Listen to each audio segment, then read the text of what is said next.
నమస్తే అండి. మనం ఏదో ఒక విషయంలో స్ట్రైక్ చేస్తాం లేదా బంద్ చేస్తాం. మరి అట్లాంటి దానికోసం మనల్ని ఆపేదానికి ప్రయత్నం చేస్తారు. అలాగే మనల్ని దెబ్బతీసేదానికి కూడా ప్రయత్నం చేస్తారు. పాకిస్తాన్‌లో బెలూచ్ రెబెల్స్ ఈ మధ్యనే మేము స్వాతంత్రులమని ప్రకటించుకున్నటువంటి వాళ్ళు.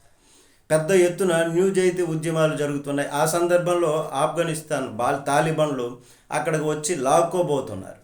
మరి ఈ సందర్భంలో ఇప్పుడు కాశ్మీర్ విషయం తెరకు పైకి వచ్చింది. కాశ్మీర్ విషయం రావడంతో అక్కడ విషయం డైవర్ట్ చేశారు.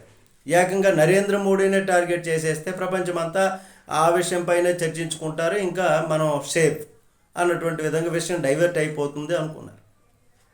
అప్పుడు వీళ్ళేమి చేయరు అనుకున్నారు. కానీ ఈలోగా మోడీ గారు ఈ విషయాన్ని సీరియస్గా తీసుకోవడంతో ఏమైనా చేస్తారో అన్న భయం. ఇప్పుడు ఇది ఒక రూట్.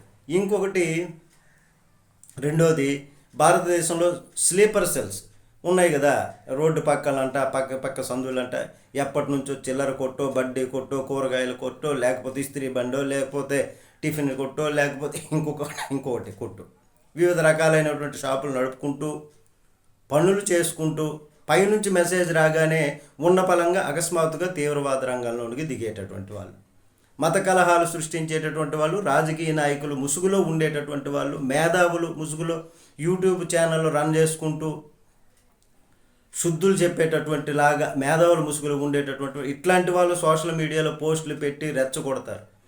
అట్లాంటి భావజాలం ఉన్న వాళ్ళు రోడ్లపైకి వస్తారు, నినాదాలు చేస్తారు, గొడవలు సృష్టిస్తారు, ఉద్యమాలు రాస్తారు, ఒకటేమిటి ఇట్లాగా ఇలా చేస్తారు.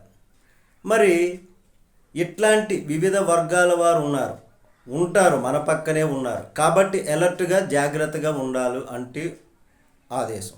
అయితే రేపు ఏదన్నా జరగవచ్చు. పాకిస్తాన్ని కట్టడి చేయడం కోసం యుద్ధమే శరణ్యము, తప్పదు అనుకుంటే చేయక తప్పదు. మరి ఇట్లాంటి విపత్కర పరిస్థితులు వారే తీసుకొచ్చారు. మరి యుద్ధమే అనివార్యమైనప్పుడు యుద్ధం చేస్తాం. అట్లాంటి సమయంలో మన పక్కనే ఇట్లాంటి దేశద్రోహులు ఉన్నారు, ముందుకు వస్తారు. ఆ సమయంలో బీ అలర్ట్. నమస్తే.